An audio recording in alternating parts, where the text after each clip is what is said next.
This is a picture of my niece, who I wasn't taking the picture with the thought in mind of doing a painting of her, but the picture came out, it was so pretty that I thought, oh my God, I have to do a painting of her.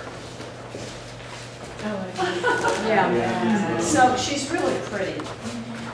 So what I do is, I take the color photo, I push it as much as I can on the computer. I use Picasa 3, which is a free download from Google, to get a color, and I push the pink in her cheek and cheeks and everything.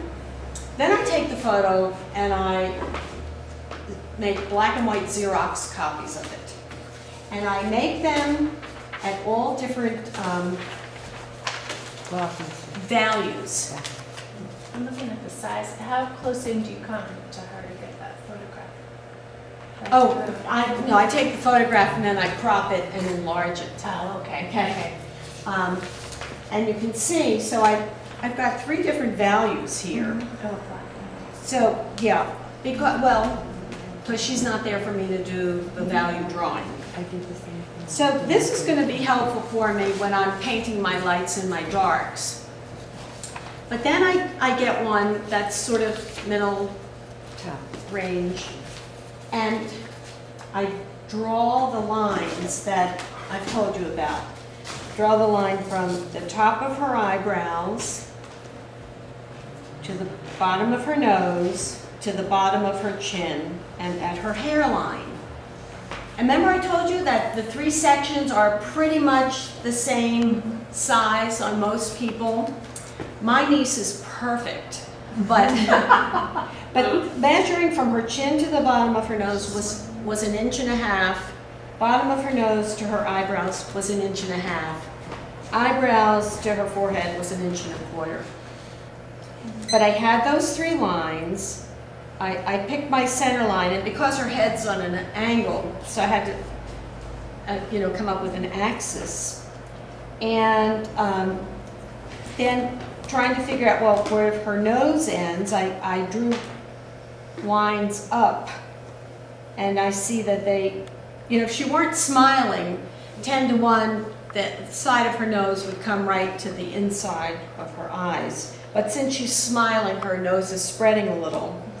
And and then I projected up lines to where they hit in her eyes. I also measured her eye, and the width of this eye and the width of this eye, pretty much the same. And I measured the width in between the eyes, and as I said, she's perfect. So the width in between, the space in between her eyes is the same width as her eyes. So I plotted it out on here.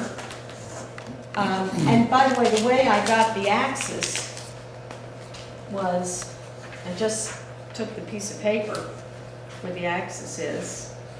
I held the paper straight, and I put a mark here and a mark here, and I drew it through.